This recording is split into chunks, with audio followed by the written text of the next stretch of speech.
ફરી એકવાર સ્વાગત છે વિદ્યાર્થી મિત્રો। એક રમતના મેદાનમાં એટલે પ્લેગ્રાઉન્ડ છે, એમાં વર્તુળાકાર માર્ગ છે। સોનિયાને તેનું એક પરિભ્રમણ પૂર્ણ કરતા 18 મિનિટ લાગે છે। સોનિયા એક ગોળ માર્ગ ઉપર દોડીને પાછી આવે આમ ગોળ ફરીને તો 18 મિનિટની અંદર એ ચક્કર લગાવે છે, જ્યારે રવિને તેનું એક પરિભ્રમણ પૂર્ણ કરતા 12 મિનિટ લાગે છે। ધારો કે બંને એક જ સમયે એક જ બિંદુએથી એક જ દિશામાં પરિભ્રમણ કરવાનું પ્રારંભ કરે, એટલે કે સોનિયા અને રવિ બંનેને એક સાથે ઊભા રાખીને એક સાથે સ્ટાર્ટ કરવામાં આવે દોડાવવાનું। સ્વાભાવિકપણે રવિને ઓછી મિનિટ લાગે છે એટલે ફરીથી બિંદુ પર પાછો વહેલો આવી જશે, સોનિયા મોડી આવશે। એટલે જો દોડ કરવાનું ચાલુ જ રાખે તો લાંબા સમયે એ લોકો એકબીજાની ભેગા થઈ રહે, અને એક ચક્કરની અંદર તો એ લોકો ભેગા ના થાય, પણ એકથી વધારે ચક્કર લાગે ત્યારે જ એ બંને એકબીજા સાથે ભેગા થાય।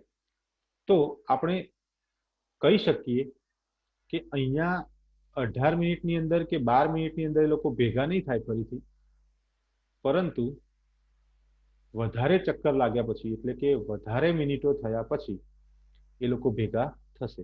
એટલે સ્વાભાવિકપણે આપણે કહી શકીએ કે આ પ્રશ્નની અંદર આપણે લસા શોધવો પડશે। આ પ્રશ્નની અંદર હવે આપણે લસા શોધવો પડશે।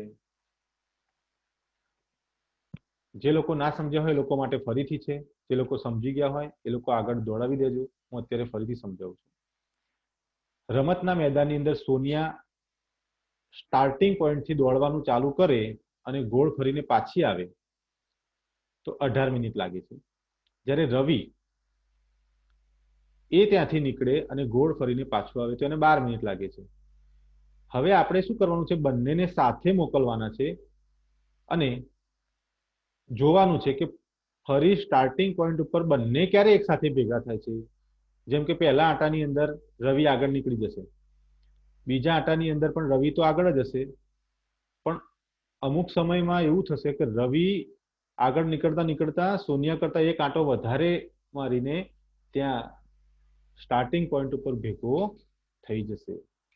વિદ્યાર્થી તમે વિચારી શકશો, થોડોક પ્રયત્ન કરી જુઓ, પ્રશ્નને 2-3 વખત વાંચશો તો પણ ખ્યાલ આવશે। પણ સ્વાભાવિકપણે અહીંયા તો આપણે ખાલી એટલું જ જોવાનું છે કે જે એ લોકો ફરીને પાછા ભેગા થશે એ મિનિટ 18 મિનિટ કે 12 મિનિટ જેટલી નાની નહીં હોય, એમાં તો ઘણો વધારે સમય લાગશે। એટલે એ બંને આંકડા કરતા વધારે સમય લાગશે, 18 અને 12 કરતા મોટો આંકડો આવશે, જેથી સ્વાભાવિકપણે એ ગુસા નથી, આ દાખલો લસાનો છે। હવે આપણે લસા શોધીશું, બરાબર।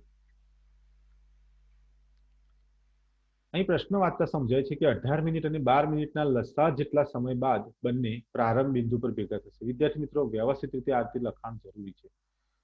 હવે આપણે 18 મિનિટના ભાગ પાડ્યા, 2 × 3 × 3 એટલે 2 × 3 નો સ્ક્વેર, અને 12 ના ભાગ પાડ્યા 2 × 2 × 3, 2 નો સ્ક્વેર × 3।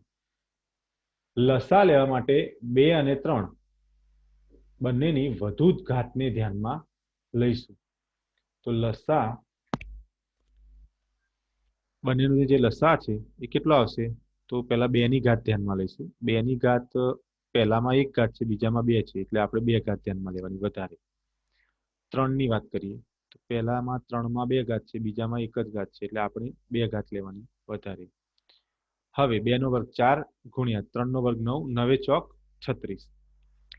તો આપણે કહી શકીએ કે આમ 36 મિનિટ જેટલા સમય બાદ બંને પ્રારંભ બિંદુ પર ભેગા થશે।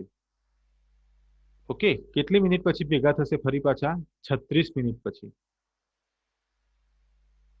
Thank you students.